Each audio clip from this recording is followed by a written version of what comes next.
Við mæltum okkur mót við Herdísi Mögnu, bónda á Egilsstaðabúinu. Þrátt fyrir ungan aldur hún tengið við búskapnum af foreldrum sínum, þeim Gunnari Jónssyni og Vigdísi Magnu Sveinbjörnsdóttur. Egilsstaðabúið eitt af kennileitum Egilsstaða og í hjarta bæjarins. Saga búsins löng og hefur það verið rekið af fjölskyldunni í nokkra ættleiði. Afskipti Herdísar af búinu hófust á alvöru árið 2012 þegar hún flutti aftur heim með manninu sínum að loknu námi. Það var ekkert alltaf ætlunin að verða bóndi, en já, það bara gerðist. Allt í einu fattaði ég að það væri alveg málið og ég dró manninn minn með mér í þetta líka. Hann er byggingatæknifræðingur. Hvað var til þess að áttur á því að þið langaði til þess að vera bóndi? Ég var svolítið mikið að koma hérna heim með skólanum, ég var fjarnámi þannig ég gat það og ég bara fattaði allt í einu að þetta var bara einhver lífstíl sem ég vildi lifa. Sérðu eftir bara eitthvað? Nei, alls ekki, sko. Það er eiginlega, já, svolítið magna hvernig það kviknaði allt í einu. Þetta var ekki alltaf inn í myndinni.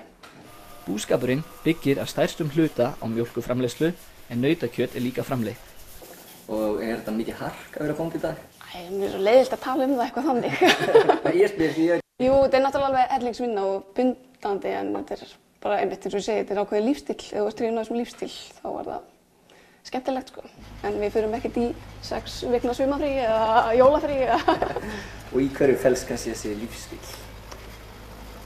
Hvað ég segja? Við bara tenging við náttúruna.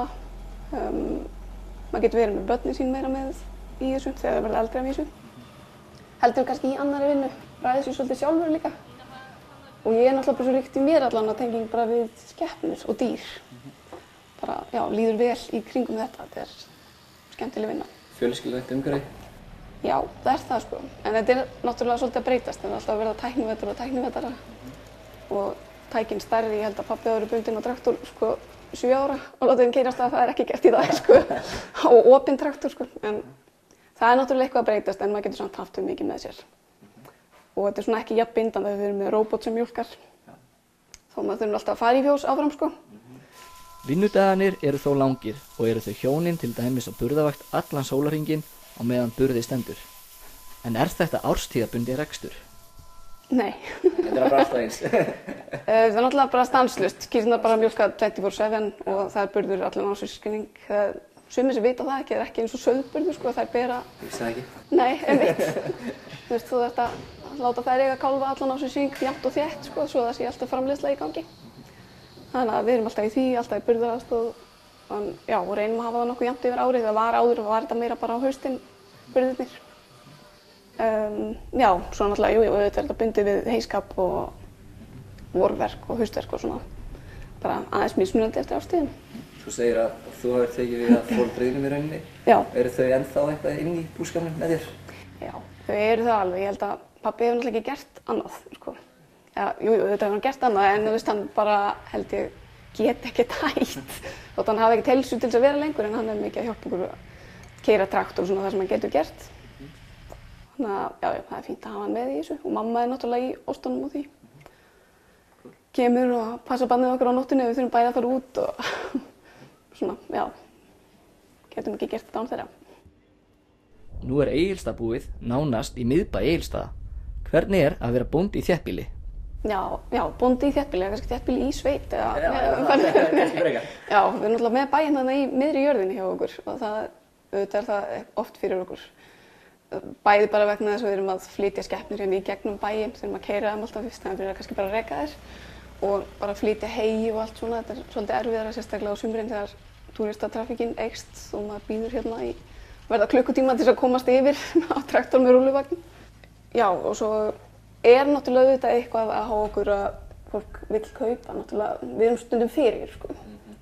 Þó að fólk talir mjög vel bæinn og þetta sem ímyndin og allt það, þá erum við samt líka svolítið fyrir, sko. Fólk ásælist svolítið byggingarlóðir. En kostir þess að vera svona alveg í þéttbýlið eða í þéttbýli? Mér finnst þetta náttúrulega mjög þægilt og þekki kannski ekki annað. Ég myndi ekki vilja vera meira út í sveit í rauninni. Mér finnst þetta rosalega þægilt að geta bara, við krakkarnir gátum bara að gengi í skólan þegar við öllumst hérna upp og ekkert mál fyrir okkur að koma barninu okkur á leikskóla og svona skjótist í búð bara. Maður gerir það ekkert maður býr í klukkutíma fjarlægð og bara auðvitað nálægðin við bara fólk og menninguna og allt það. Jæja, þá kom tími til að fara að gera eitthvað gagn og kíkja í fjósið. Hvað eru margir gripir hérna hjá þér? Við erum með 70 ký mjólkandi núna, en það eru básar hérna fyrir 75. Já. Og ertu með mikið af kálfum núna?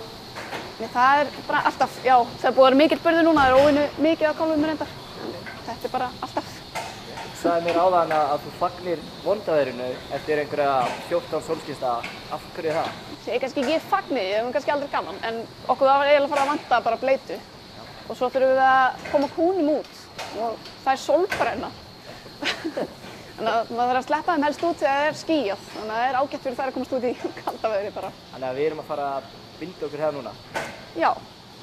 Já, fyrir einhvern sem hefur enga reynslu af sveitastörfum var þetta mjög spennandi.